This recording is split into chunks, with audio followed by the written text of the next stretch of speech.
Hey everyone, it's Jill, and we're continuing our Programming One-on-One series, and today we're talking about audiences. Throughout the school year, our groups can perform for a variety of functions and groups of people, and it's important to keep those groups in mind when we are choosing literature. Here are a few different groups of people that I have programmed for in the past, you may program for in the future, and what I like to consider when I know we're going to be performing for them.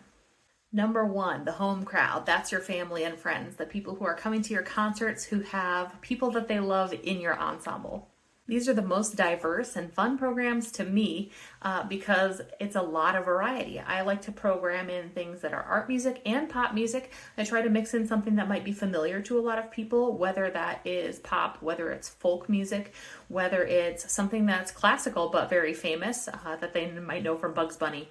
And my goal with these types of performances is to make sure that every person walks out of that concert having heard something that they absolutely loved and will remember. Group number two, very important, festival adjudicators.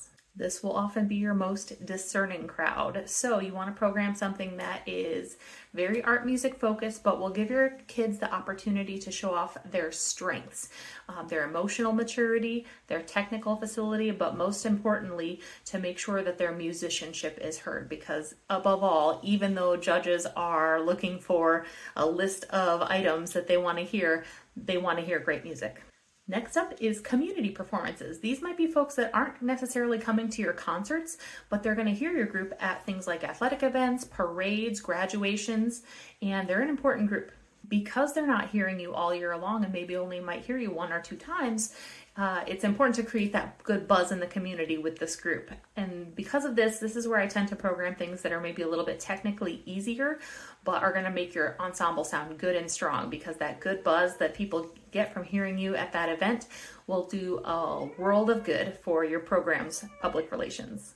Finally, another group that you might perform for are students from your feeder programs, whether that's incoming beginners that have never played or sang in an ensemble before, or students who are just younger. If you have a middle school that's feeding you, you might be going out to those schools to perform for incoming students. You might think this sounds easy. It's just, a bunch of young kids. They'll be impressed with whatever we throw out there, but not necessarily. This is an important group to program for. And let me tell you, the younger the kids get, the more they love drama. You want to shoot for something that has high contrast, high drama, high intensity. Kids love things like film scores and anything that's kind of programmatic and got a lot of just drama to it. So dig in and find something that they're really going to be attracted to. You want those kids to come out of your concert thinking not only, oh, I like that concert, but I can't wait to do that someday.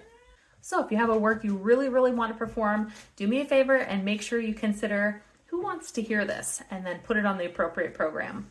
That's all for today. We'll see you next week when we're going to be talking about concert flow. Catch you next time.